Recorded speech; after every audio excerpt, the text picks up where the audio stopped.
আপুর সাথে কোথাও গেলে ঘুরতে ঘুরতে মাথাই ঘুরে যায়, তবুও ওনার কেনাকাটা শেষ হয় না। আমরা আজকেও আপুর সাথে গিয়েছিলাম মার্কেটে। প্রথমে আমরা গেছিলাম আমার একটা দুলাভাইকে দেখতে, তো ওনার জন্য আমরা ফলমূল কিনে এনেছিলাম। তো ফলমূলের দোকানে এই যে ফলমূল কিনতেছিল আব্বু। ফল আমার কাছে দেখতে না যতটা সুন্দর লাগে, খেতে অতটা ভালো লাগে না, শুধুমাত্র আম ছাড়া।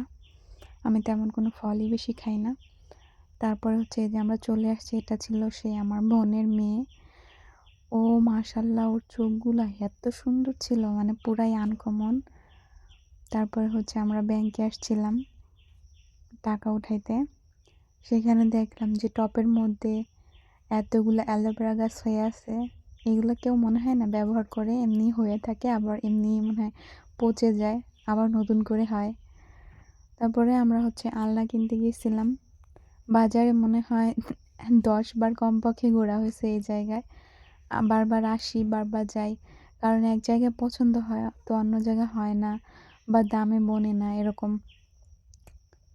পরে আপু দুইটা আলমারি, আলমারি না সরি, এই যে আলনা নিছে, ওই যে ওই দুইটা। তারপর ম্যামও করতেছিল, এই যে এগুলা পছন্দ হয়েছে আপুর, পরে এই দুইটাই নিছে। আলনা ওনাদের প্রয়োজন হয় ওয়ারড্রপের থেকে বেশি, ওই যে ভাইয়ার পাঞ্জাবি ঝুলানো লাগে এই জন্য। তারপর হচ্ছে উনি র্যাকের দোকানে আসছে। র্যাকের দোকানে আইসা র্যাক পছন্দ করলো। এখানে আমার একটা র্যাক পছন্দ হয়েছে, কিন্তু ওইটা নেওয়া হয় নাই, কারণ আপুর রুমের মধ্যে জায়গার স্পেস কম রান্নাঘরের, এজন্য আপু ছোট একটা নিছে। তারপরে হচ্ছে আপু পাপোশও দেখতেছিল ভালো। তারপরে একটু নর্মাল সবগুলোই দেখতেছিল, আর নর্মালটাই নিতে চাচ্ছিল, কারণ অনেক বাচ্চা কাচ্চা আছে তো ওরা নষ্ট করে ফেলে। আপাতত এরকম নর্মালগুলোই নেবে, অনেক দামিটা এখন আর নিবে না, সেজন্য দেখতেছিল। পরে লাস্টে এই দোকানে আর পছন্দ হয় নাই, অন্য দোকান থেকে নিছিল। তারপর হচ্ছে এই যে কাপ সেটও লাগতো, তো আপু এক সেট কাপ সেট নিছে।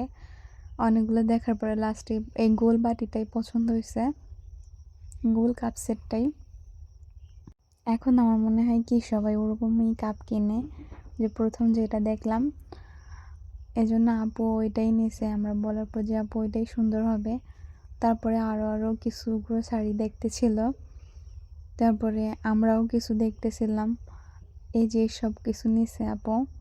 তারপর হচ্ছে এর মধ্যে আমার খালামুনির দাঁতের ডাক্তার দেখায় আনছি। তারপরে দুপুর হয়ে গিয়েছিল। সিঙ্গারা পুরি খাওয়ার পরে আমরা আবারও কেনাকাটার মধ্যে ফিরে আসছি। তো আমরা একটা দোকানে যাওয়ার পর দেখতেছি ওইখানে অ্যাকুরিয়ামে মাছগুলা অনেক সুন্দর করতেছিল, সাঁতার কাটতেছিল। সেইখানে আবার আমি একটু ভিডিও করলাম। তারপরে হচ্ছে 99+এর দোকানে আসলাম। আপু ও যে কর্নার কিনবে, ফুল কিনবেন, তো আমরা ফুল সহ এগুলা সাজাইলাম। লাস্টে এটাই আমাদের ফাইনাল হয়েছে। তারপর হচ্ছে আমরা আবার চাদর কিনতে আসছি একটা আপুর জন্যই। তো চাদর কেনার পরে চাদরটা সেলাই করে দিছে, এবং কি সাথে সাথে আপু কাবারও বানাই নিয়ে আসছে ওই দোকান থেকেই। তারপরে হচ্ছে এর মাঝে আমরা আরও অনেক কেনাকাটা করছি, ওইগুলো দেখানো হয় নাই, বৃষ্টিও আসছিল। লাস্টে হচ্ছে এই যে নাজিম মামা, উনি হচ্ছে আমাদের এখানে পাটগাতি দোকানে মনে হয় যে ভাইরাল, সব মেয়েরাই ওনার কাছ থেকে মার্কেট করে কসমেটিক্স। আর এর মধ্যে আব্বু আমাকে একটা শাড়িও কিনে দিয়েছে, ওই যে অনলাইনে বিক্রি করে, ছবি টবি তুলবো এর জন্য এটা আনছে। আর হচ্ছে এই মশলাদানিটাও আমার পছন্দ হয়েছে, জন্য এটাও আমাকে গিফট করছে আপু।